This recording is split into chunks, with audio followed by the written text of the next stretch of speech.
And now I would like to introduce today's presenters. Both presenters are joining us from Sensata Technologies, and we have Matthew Dubey, the Global Product Owner, and we also have Daniele Suze, the Director for Electrification Systems. To read more about our presenters, please look at the speaker bio window right next to the main presentation window. And guys, welcome to today's event. And with that, I will pass things along to you to get started. Thanks for the intro, Matt. I'm Matt Dubey, and today my colleague Daniele and I will discuss the dynamic trends and technologies in the electrified transportation market. We work for Sensata Technologies, who's a market leader in high voltage components and sensors that are used in both transportation and infrastructure applications. We serve applications ranging from 400 volt automotive systems with up to 20,000 amp short circuit requirements, all the way to heavy vehicles that can see as much as 3,000 amps of continuous current. We're also in charging stations that can range up to 900 or 1,000 volt capable, or in grid storage solutions like our Dynapower system that can offer 2.5 megawatts of power in a modular solution that can be added together for even more. In the heavy vehicle market, we offer a wide range of products for the high voltage systems, ranging from components to controllers or distribution and charge units. In the automotive space, we also supply many sensors for the subsystems you find in an electric vehicle. We also supply critical safety devices such as fuses and contactors for the high voltage circuits. The more interesting things we wanted to talk about with you today are the market trends and resulting challenges associated with implementing them safely and cost-effectively. As I'm sure most of you already know, electrification of our transportation systems continues to grow. By 2030, it is projected that globally 44% of passenger cars, 23% of truck fleets, and 55% of bus fleets will be electric. To support this, there is forecast to be a 10 times increase in the public charging points available, up to 12.7 million of them, and a huge amount of renewable energy installations. In order to achieve these adoption rates, the industry has been listening to their customers and addressing their concerns in transitioning away from fossil fuel-powered mobility. Two of the biggest concerns, both for fleet vehicles and consumer vehicles, are driving range and charging times. In order to solve the range concerns, whether it's to enable a truck driver to complete the same number of miles in a shift as what they do currently with their truck, or a family making sure they can make it to grandma's house for the holidays, OEMs have been offering larger battery capacity with as much as 900 kilowatts in some Class 8 trucks and even greater than 200 kilowatts in some passenger vehicles.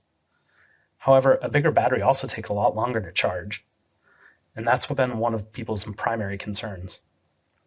The heavy industry is addressing this via the Megawatt Charging Standard, which provides significantly higher charge power to minimize the duration or maximize the amount of miles that you can add back during a coffee break. The passenger car market is trying to provide a more consistent user experience and larger network by adopting the NACS connector on nearly all future vehicles.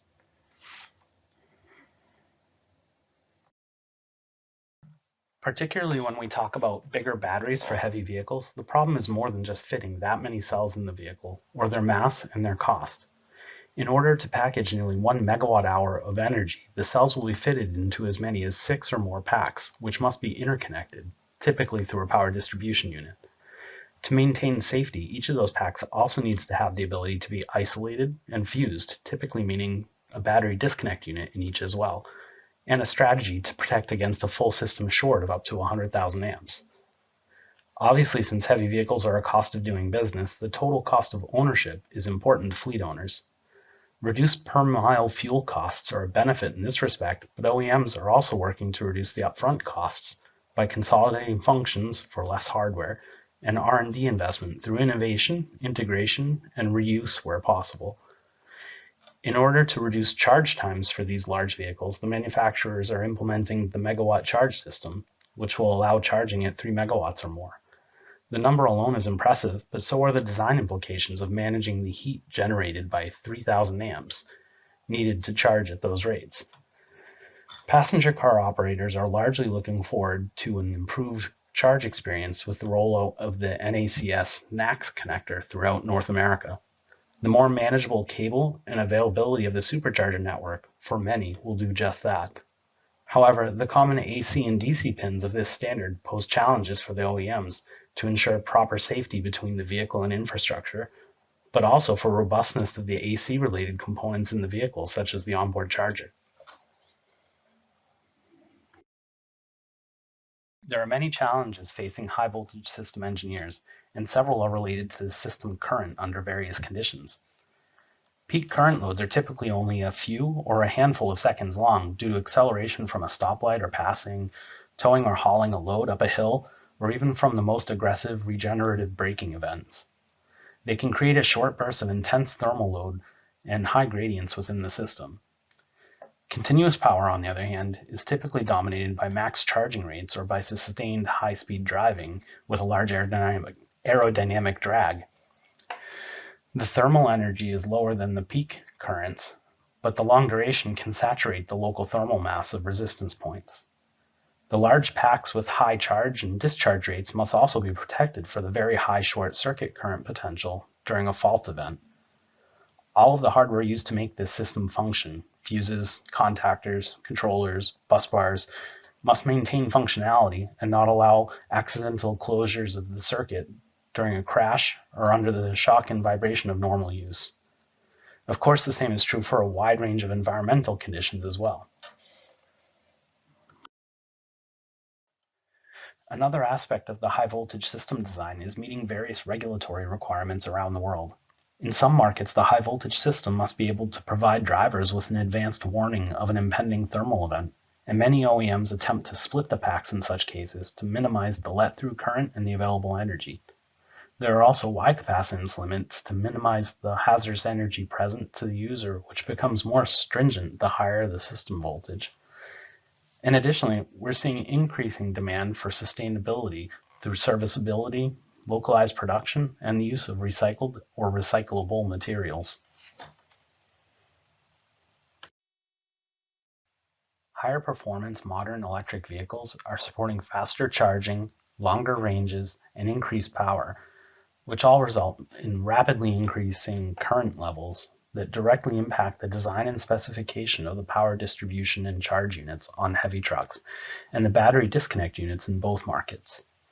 The PDU or CU is typically scalable for 1,000 to 3,000 amp charge currents and has a fast fusing strategy to manage 70,000 amps or more of short circuit currents and an integrated communication controller. The BDUs, particularly in the auto market, may integrate some of the charge unit functionality and can withstand as much as 750 amps or more continuously, even more if cooled. The high level of integration in these units, the modularity of the components, and the efficient thermal management is enabling the highest levels of performance and packaging flexibility in next-generation electric vehicles. These new charging standards offer some great advantages to the vehicle owners, but they're not completely without their challenges. MCS enables an insane 3.5 megawatts charging rate, which with some very simplified math says that if you could sustain that rate for the entire duration of a charge, you'd be able to refill the largest semi-truck with maybe a 500-mile range in less than 20 minutes. This is key for those aerodynamically challenged, large, heavy vehicles that don't get as many miles per kilowatt hour. However, the cables are massive, they can be a bit unwieldy, and there is a lot of heat that has to be managed. NACS is the opposite. It's a small, lightweight cable and connector that is easy to maneuver and can still support 600 kilowatt or more charging down the road, which is still a very fast charge rate for the smaller batteries of passenger cars and light commercial vehicles. Superchargers dominate the North American charge scene with more than 27,000 plugs, or roughly 60% of the publicly available DC fast charge plugs, and they will offer a widespread, consistent charging experience. The challenge for NACS is less about the user and more for the design team, though. They need to ensure that due to the common AC-DC pins, DC voltage doesn't get onto an AC infrastructure circuit. And they also need to ensure the robustness of the onboard charger to the DC voltage.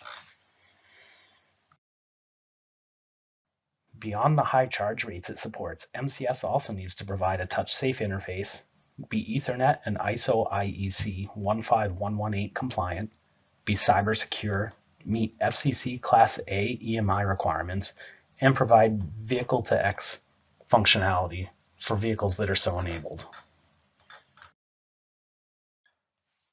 Automotive charging faces additional complexity due to the majority of North American DC fast charge infrastructure being limited to about 500 volts today, but many of the high performance and/or fast charging vehicles are adopting higher nominal system voltages. The engineers of these systems must decide how to allow the 800 volt vehicle to charge on 400 volt infrastructure. There have been three general solutions so far. Some choose to use a DC-DC booster, which can also provide other system functionality or can be an additional cost option on the vehicle, but it requires additional hardware and typically provides the lowest DC fast charge rates of the three solutions when charging on 400 volts. A less common solution is using the motor inverter to boost the voltage, which requires minimal additional hardware, but there are efficiency and potential aging concerns. The third method is by splitting the battery into two 400 volt halves, which can then be configured in series for 800 volt charging or in parallel for 400 volt charging. This does require some additional hardware in the BDU and has historically been the most challenging safety implementation, but it has also typically enabled the highest charging rates for an 800 volt architecture when it's charging on 400 volt infrastructure. Due to those safety challenges of implementing NACS on these automotive systems, we are seeing a migration of the architectures and changes to hardware in the system. In order to prevent catastrophic failures due to incorrect voltage present or an accidental contact closure or a lack of opening of a contactor, there are more redundancies in the contactors, in the voltage measurements, and in the hardware feedback loops of the system. Even the charge port door status is key in the safety of the vehicle, and if all else fails, there must be a triggerable fuse as a last resort safety device. And the final trend we wanted to mention is all over the media lately: cheap EVs. There has been a lot of talk about shockingly low prices from some Chinese OEMs, and there have been some high publicity announcements about programs that are canceled or might not be canceled, and conflicting statements about them, and other manufacturers who have confirmed ongoing programs to address the general perception of a lack of affordability in electric vehicles. Even in the heavy vehicle space, attaining cost parity is a key target. So what are OEMs doing to achieve this goal?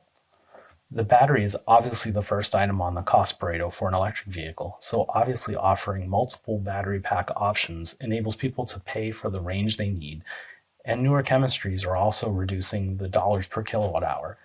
But we're also seeing a reduction in component costs by right-sizing high-voltage hardware to the application and increasing volume scale, and by integrating multiple functions into a single device. We're also seeing that 400-volt systems retain a significant share of the market in order to assist in keeping costs down. Because of that lower system voltage, they're able to charge at any infrastructure without needing any of the additional hardware that's needed on an 800-volt vehicle, as we discussed previously. And while conductors may be larger due to increased currents at the lower voltage, there's still a lot more volume scale and lower cost on the other components in the system today. Now that we've discussed the trends in the market and their impacts on the system's design, I'll turn it over to Daniele to discuss the details a bit more. Good day to everybody online. I'm going to talk about the high voltage components needed to enable advanced system layouts and future safety and performance requirements now. When we speak about contactors and fast disconnects in a high voltage battery system, we see clearly a trend towards fast disconnection strategies. In fact, if we look at the standard architecture, as we can see in most of the electric vehicles nowadays, we have, of course, the contactor that is needed, or multiple contactors that are needed to open some lines. and a passive disconnect, so a thermal fuse that is needed in case a short circuit happens. In this case, in fact, we want to disconnect quickly the high voltage battery to different loads or charge inlet, and that is happen due to the usage of this kind of thermal fuses. The problem that for thermal fuses is rather that they, in order to run at high currents that are needed also for future and current requirements in terms of charging and driving, they need to be quite oversized. They have a high power loss. They are also prone to thermal aging. Also, the triggering time is quite slow because you need that first of all the temperature inside the thermal fuse increases at a certain level that you simply melt the internal connection. Sizes are also getting quite big for high current load, and also cost for high, let's say, for bigger thermal fuse getting also quite high. Of course, the system simplicity is there. So where we are migrating now, we are migrating in a direction of using a active fast disconnect, the pyrofuse. The pyrofuse is like a fuse integrating a particularly shaped bar that could be broken from activation plunger, now that simply break the bar inside the pyrofuse and let this connection happen very fast when you send the signal, please now break the pyro. To do that, we need a current sensor that should be activated and should trigger the pyrofuse very quick. Usually, the target is less than 1 millisecond. This is helpful because also the short circuit current usually has a rise time, so it does not reach its maximum immediately because there is a kind of lag in the system. That's why the faster you can trigger the pyrofuse, the best.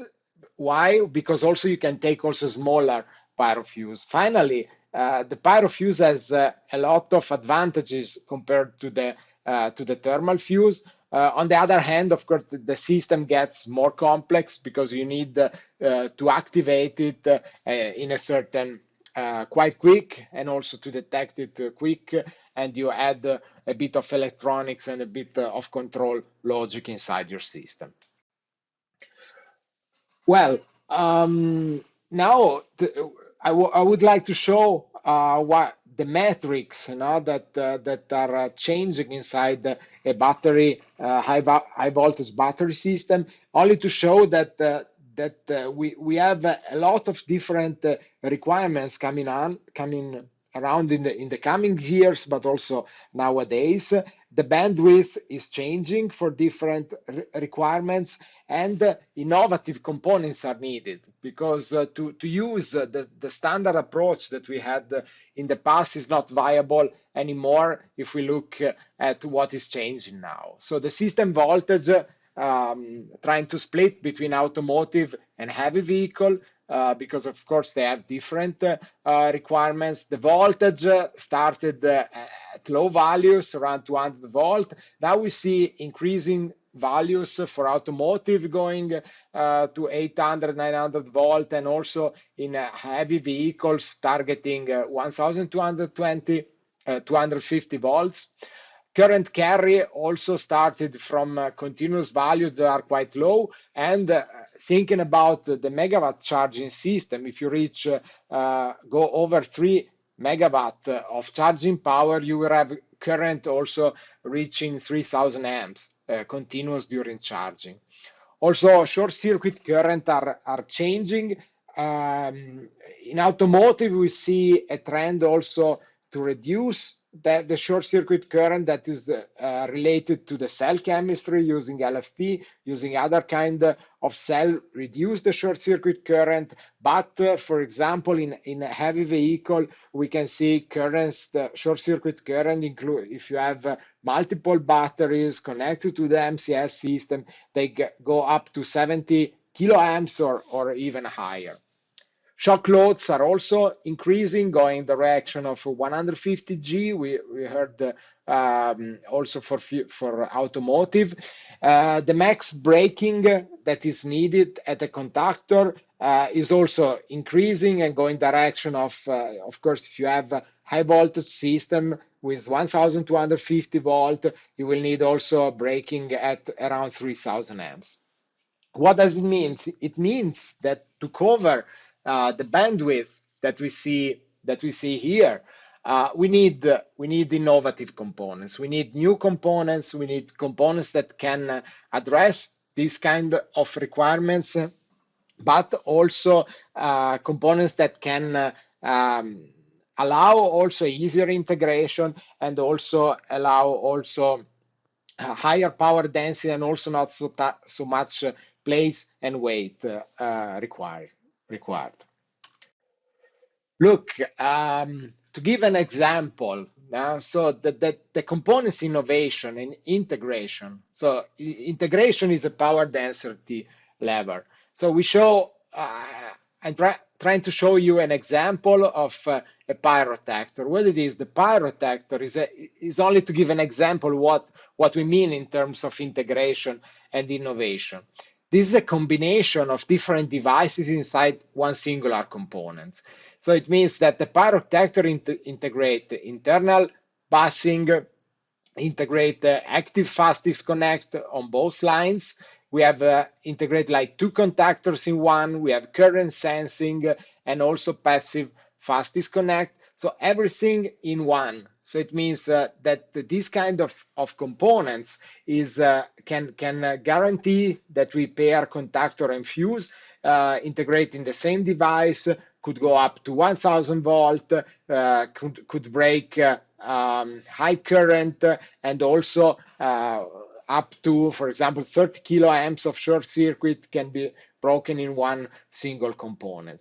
That, of course, helps in integrating your system to make it more compact, to reach a higher power, and also to allow also a system simplicity, because most of the kind of the functions are already integrated inside the components itself. Good. Now we are going to explore highly integrated power distribution charge unit, and also what is their role in commercial and passenger vehicle. First of all, I would like to show how it looks like, the layout and the subsystem in a typical electrical heavy-duty vehicle. So we have, first of all, battery packs. We have multiple of them. There are systems up to 5, 6 different battery packs. They have their own BDU, so this battery disconnection unit, where you have and also pre-charge contactor, battery disconnect, and fuses. These batteries then are connected to a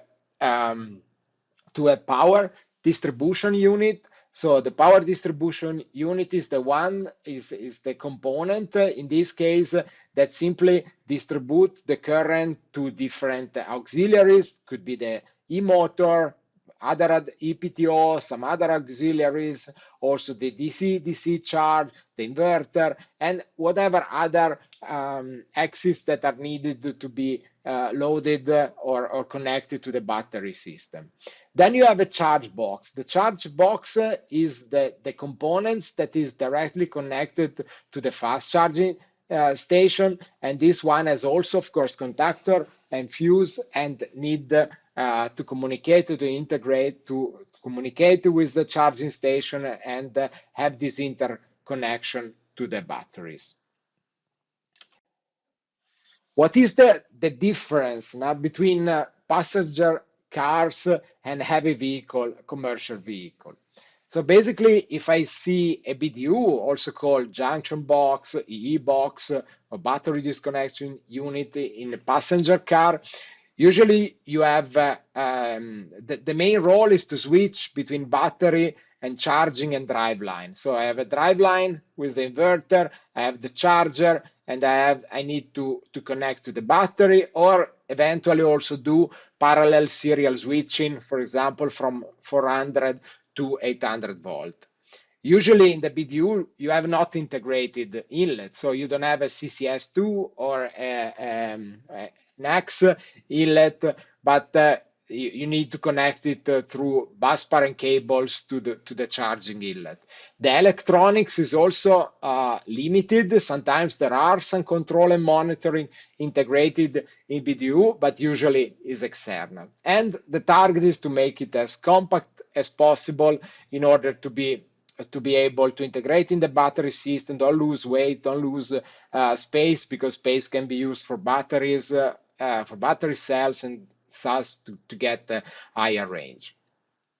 Yeah, in the heavy vehicle, charge box, charge unit, or charge PDU, so it means it's a charge unit integrated with integrated power distribution system, is intended to connect an inlet, charging inlet that usually is already inside the box. Could be one or multiple, could be, for example, MCS, CCS2, and so on. And they are needed to connect to the batteries while charging, but this unit is also used to distribute the current to different exit. That could be inverters, that could be EPTO, could be other auxiliaries that I have inside my vehicle.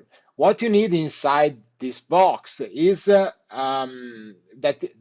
you need also electronics to communicate to the charging station. It's called EVCC, so charge control board. And you need IMD, so insolation monitoring device. You need to control all the contactors that you have inside, also the current sensing, voltage sensing, temperature sensing is inside. If you have pyrofuse, you have to activate them to monitor short circuit current. That's why it gets quite complex system. It must be IP rated. It must have integrated cooling, because if the current go over 2000 amps, you need active cooling integrated. So it is only to show that this system for every vehicle gets really quite complex one. It's not such integrated usually like passenger car, but is much more complex in terms of electronic and mechanical integration. While going a bit in detail, what is inside a megawatt charge PDU for heavy commercial vehicles, and showing what are the challenges and the technologies that is needed. First of all, starting from electrical electronics level. So you need to integrate next gen high voltage components or combination and sub modules of them to deal with the high short circuit current, short circuit and current carrier requirements. Because you can imagine if you have short circuit of 70,000 amps that you have to block, one single small pyrofuse cannot be used. You need combination. You need to smart integrate in different lines, different pyrofuse in order to be able to block this current. You need internal diagnostic and control to measure current. Also, let's say that how can I say, detects very quick when the current reach some nasty levels and activate your pyrofuse. You have to consider also EMC reliability, because you have quite a high current, high voltage, and also low voltage line, of course, to transfer a lot of signal, a lot of measurement inside. You need insolation monitoring, and you need also electric vehicle communication controller, because you have to think you have to communicate with your charging station. The communication is hard to be done only through the BMS, also because in many heavy vehicles you have also different inlets. So potentially you have also additional inlets on other parts of the vehicle, and you need to control them too while charging your battery. Software, you need also automotive software capability, cyber security, and functional safety, at least as it be. And from a hardware mechanical point of view, you need a modular design, because also in a heavy vehicle, you don't have always the same the same layout. You can have two batteries, or three or four or five, depending which kind of range you want to buy. You can have you can buy it only with MCS, so megawatt charge inlet, or with MCS and CCS2, or only with CCS2. You want different one. It must be IP rated for dust and water protection, because this box is integrated inside the underhood of your vehicle. You need to consider creepers and clearance for high voltage. You need to optimize the flow paths in order to optimize also the thermal performance of the system. And the bus bar, they need a smart routing to optimize the contact to the cold plate, because otherwise, with such high currents, you need really a lot. I mean, you would over-dimension your copper or aluminum, and this means cost and weight that you want to avoid for such system. What are the technology enabled? So what characteristics become important? Where you have to focus in order to make a good charge PDU for megawatt application? First of all, to have a low electrical resistance, high voltage components. Why you need that? Because of course, basically the limitation of that component is the temperature. You have a temperature that if you overcome a certain temperature, then of course the component cannot work anymore. That works for contactors, works also for pyrofuse, for shunts, for everything that you have inside your charge box, also for outlets, for inlets. You need headers. You need to control the temperature well. So low resistance means low heat generation. That of course helps reducing this problem. You need to smart combine different components inside, because you need a high current carry, but also high short circuit current. That's why you need to smart use which components you have, that you can also modular scale up to other application and other, let's say, application of the same box for different variant of the same vehicle. You need compact components, because you don't have a lot of space also in trucks, and you need also the contactor will be quite strong in terms of short circuit protection, no levitation, because you need to avoid, of course, I have the pyrofuse that block the line, but I need to avoid that my contactor do levitation and you get other problem there. You need a very quick pyrofuse activation, that you have to detect much quicker than 1 millisecond, and that's why is the detection also a very important part of the game. Another point, only to show what are the electronics and software that we need in the upcoming heavy vehicle charge PDU. So you have a control board. The control board is let's say is the core of your charge box, because it has the connection to the vehicle, all the control of pyrofuse and contactors, health monitoring, temperature and voltage measurement, current sensing for charging and distribution, HV interlock, and diagnostic. Then you need the IMD. The IMD does a continuous monitor of the insulation resistance between a vehicle and the chassis, and alert also the vehicle system to potential dangerous level of current leakage. So that's why this kind of insulation fault must be detected very quickly in order to avoid injury to user and also to the equipment.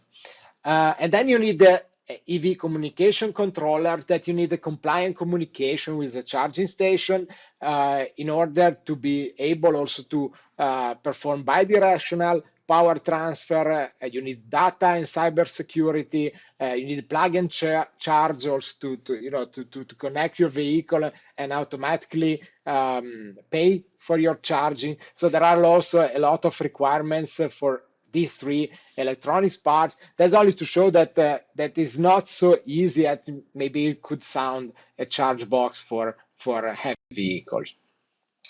So, and what you need to be successful there. So I want to stress that this is really a very complex electromechanical safety system.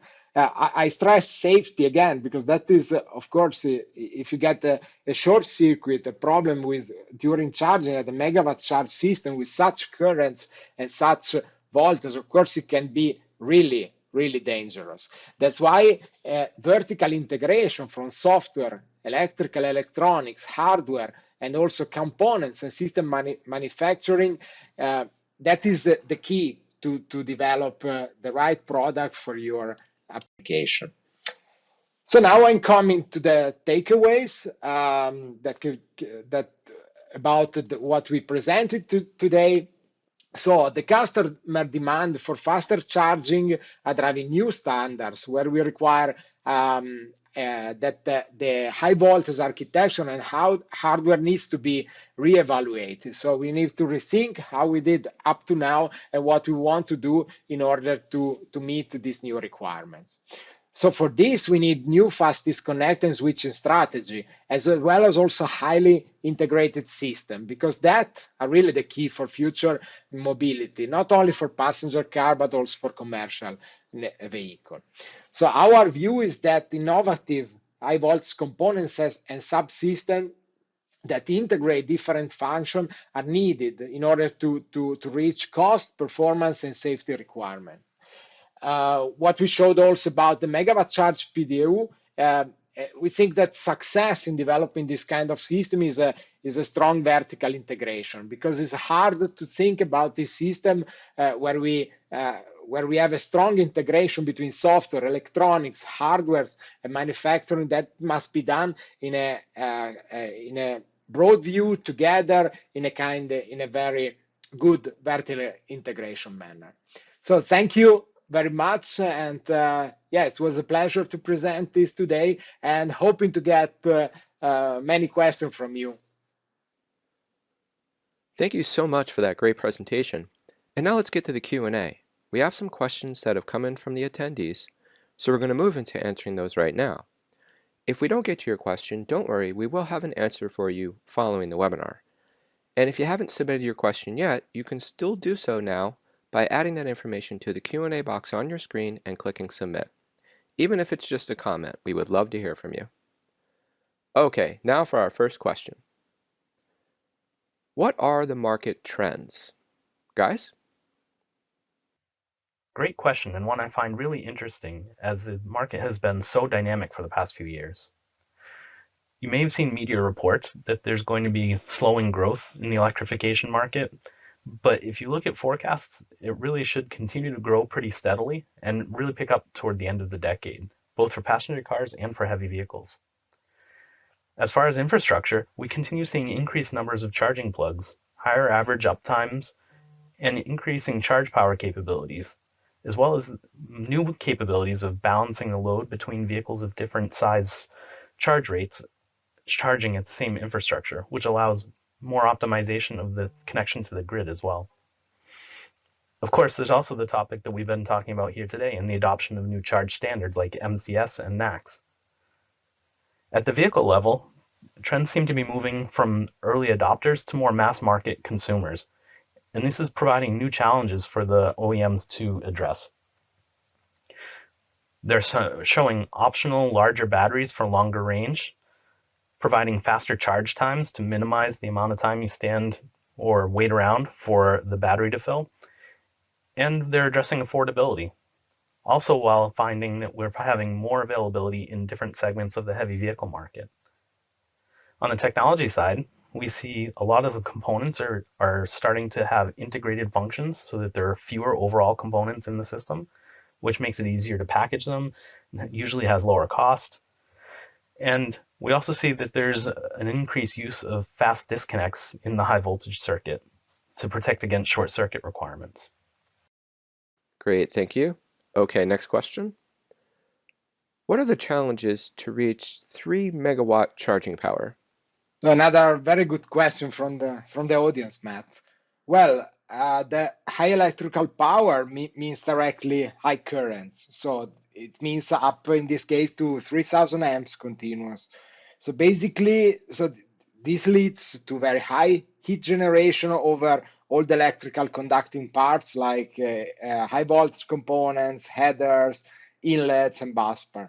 So you have to consider that heat generation by means of ohmic heating increases quadratic with current. So if we take as a comparison the 1 megawatt charging, we will have 9 times more kilowatts that are partially transferred to the cooling system and partially will go to copper or aluminum self-heating. So this finally can lead or will very likely lead to several problems in terms of temperature limits on several components that are usually enclosed in plastic housing. So that is most of the electrical components are like that, also the inlets, the headers, the plugs. Furthermore, also you can come up with different other problems like thermal expansion and stresses due to exactly thermal expansion of the components that can undermine reliability and durability of the system. To summarize, I mean the key to reach the 3 megawatt charging powers is to have components that generate the lowest heat as possible so that they have low electrical resistance, as well as an optimized and smart cooling system that extract the heat from, for example, the critical spots. So it means that also the geometry and the location, how the components are done, should be made in a way that the path, so that the heat, the path for the heat to go to the heat sink is so short as possible. And this leads to avoid finally to over design and over dimension busbar in order to reduce heat generation. Because of course I can make also everything thicker, very thick bars, and finally you have very much higher cost, weight, and so on. That's why I think that generally is the good approach is to have a good thermal design and consideration to reach this kind of levels. Great, thank you for that. And to the audience, as a reminder, we are in the Q&A session now. You can still send your questions by adding that information to the Q&A box on your screen and clicking submit. As mentioned, we're going to try to answer everyone's questions today. However, if we don't get to your question during today's session, we will reach out after the webinar is over. Okay, now for our next question. I read that the Cybertruck has a 800-volt architecture. How can it charge in standard 400-volt supercharger stations? All right, a fun question about Cybertruck. So Tesla's solution that they have chosen to be able to facilitate faster charge rates is to go to an 800-volt system. It's their first one. And in order to be able to charge at their own infrastructure, since a majority of the Tesla superchargers are 400-volt capable, they had to come up with a solution to make sure that the Cybertruck could operate on the future technologies superchargers capable up to 1,000 volts, and also on the legacy stuff that's at 400 today. They've chosen the configurable battery solution, which means that they've effectively split the pack in two, and they can configure both halves to either be in series to give you the 800 volts of the higher charge and the higher charge rate, or they can configure them in parallel so that it's 400 volts and you have broader ability to charge at various different stations. Tesla has a kind of unique solution in how they're solving it. They have a device inside that directly can configure between the parallel and series of the two packs. There are other devices coming on the market as well that do similar functions, but the other vehicles that are on the market today that have this configurable pack are actually using a number of contactors to open and close those circuits accordingly. Great, thank you for that. Okay, now for our next question. What do you need to activate a pyro fuse fast? And how quick can a failure be detected and the fuse activated? Thanks for the question, because that is also a crucial point of the active fast disconnect approach. So the fast detection of anomalous current rise due to a short circuit event is definitely crucial for the effectivity of any fast disconnect active system. Furthermore, the fastest you detect and fire the pyrofuse, the less is the energy that the components of the pyrofuse itself must absorb without leakage and explosion. In fact, usually a short circuit event is of course defined by the max current that you expect to be reached after shorting, and that depends on the impedance of the system, the number of batteries, and so on, as well as also for the rise time until you reach your max current. So if you manage to detect and interrupt the short circuit current during rising, not after it reaches the highest value, you strongly limit energy release. In this way, you can dimension your pyrofuse system in a linear way. So I said pyrofuse system, why? Because for higher energy, we usually adopt a combination of several pyrofuses that could be in series or in parallel, depends on current care and other consideration, in order to remain flexible and use components that are already available. We don't want to develop new components, bigger components every time we have a different level of short circuit current. Now, getting back to the question. So the best way to activate a pyrofuse quick is to detect the current rise. Now, when the current rise over an unexpected value with the current sensor that quite as near as possible to the pyro, and directly send to it the activation signal. So in our system also we include also our own developed Hall effect sensor, as they are quick, reliable, and also cheaper to integrate in the system in terms of calibration and insulation, because the Hall effect can remain at low voltage and don't have to measure high voltage values to calculate the current. Generally, from a detection to activation, you need to be well under 1 millisecond. So we managed to be quicker, even up to half millisecond. And of course, the quickest you are, the better, of course. Great, thank you for that. Okay, next question. How can a 400-volt battery system charge at charging stations with more than 800 volts? Thanks for the question. That's a good one too.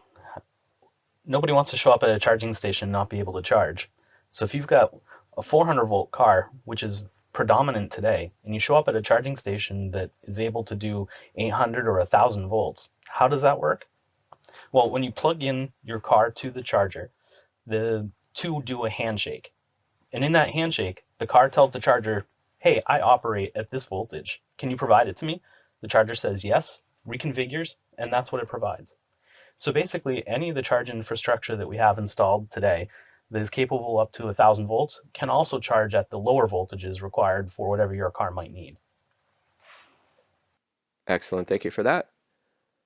Okay, looks like we have a couple more questions for today, but to the audience, if you have any last questions or comments, now would be a good time to send them in. And as mentioned, if we don't get to them today, we will reach out after the webinar is over.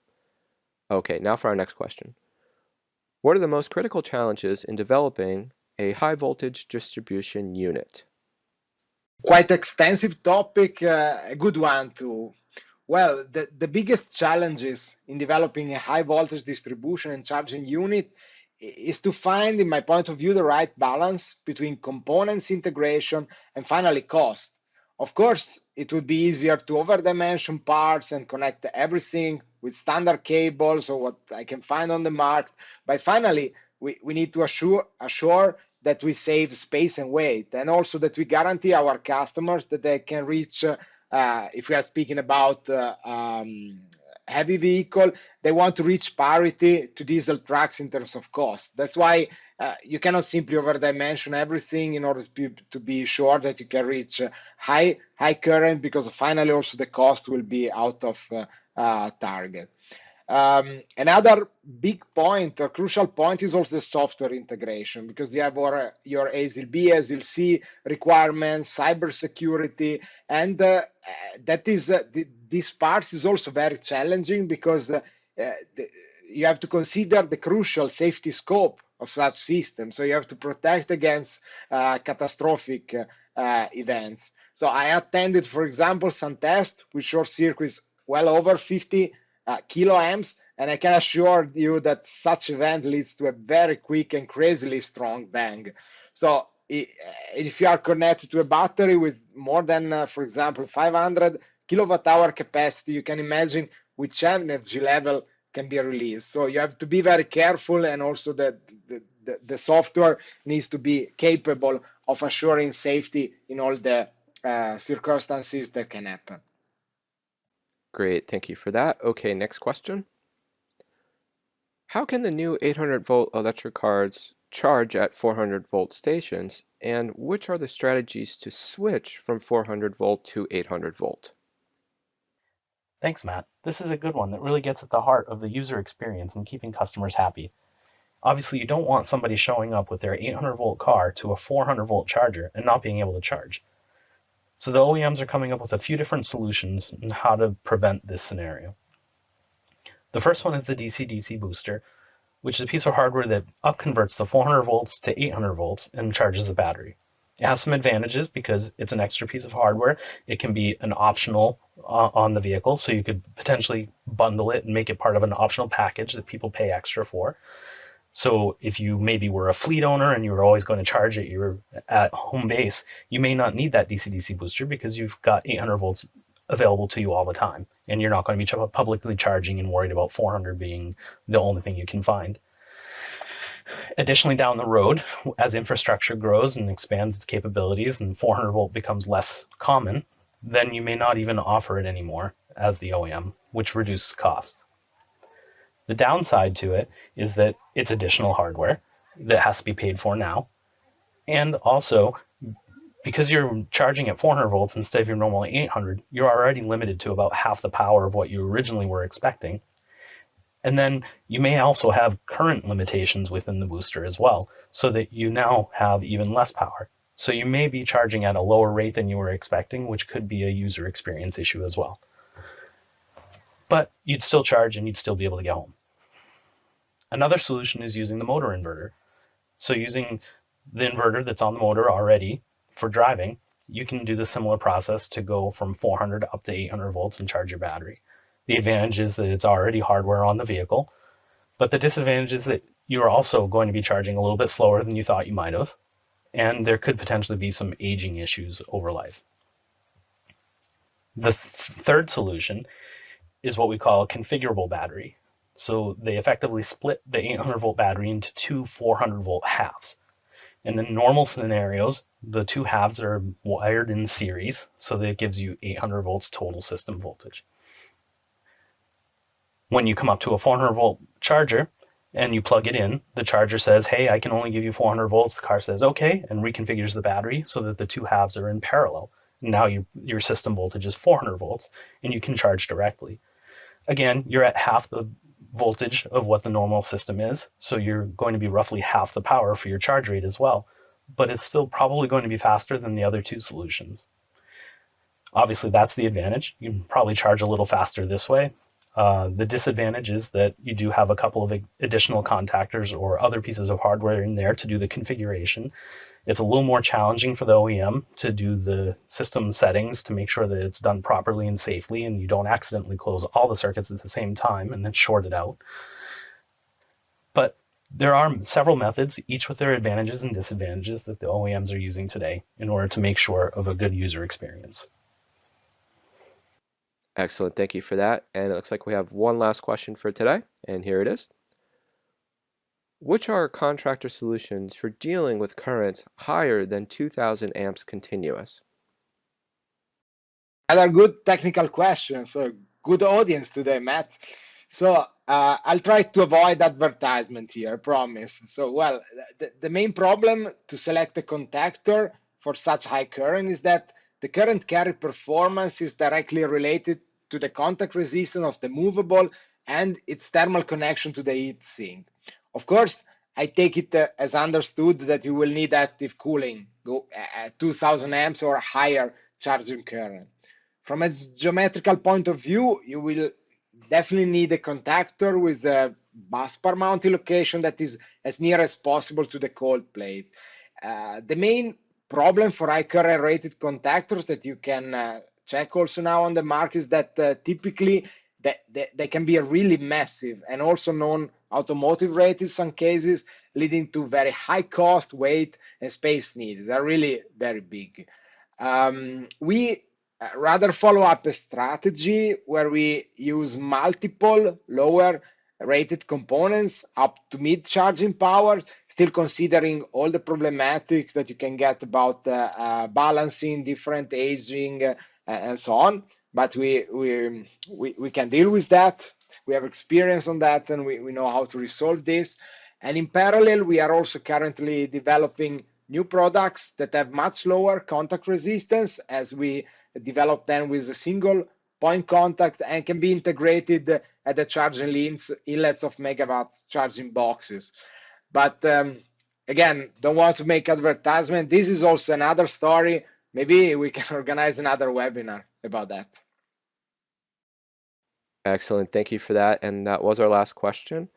So guys, thank you so much for that great presentation and also taking the time to answer some questions from our audience today. And of course, we'd like to thank our audience members for being part of this webinar event. You will be receiving an email with a link to the on-demand version of this presentation, so you can come back and watch this again or share it with your colleagues. And lastly, please take a moment to complete a survey which will appear on your screen at the end of this live webinar. For on-demand viewers, you will find the survey located along the bottom of your attendee console in the survey widget. Again, thank you for taking the time to attend this webinar event. Take care, and we will talk with you soon.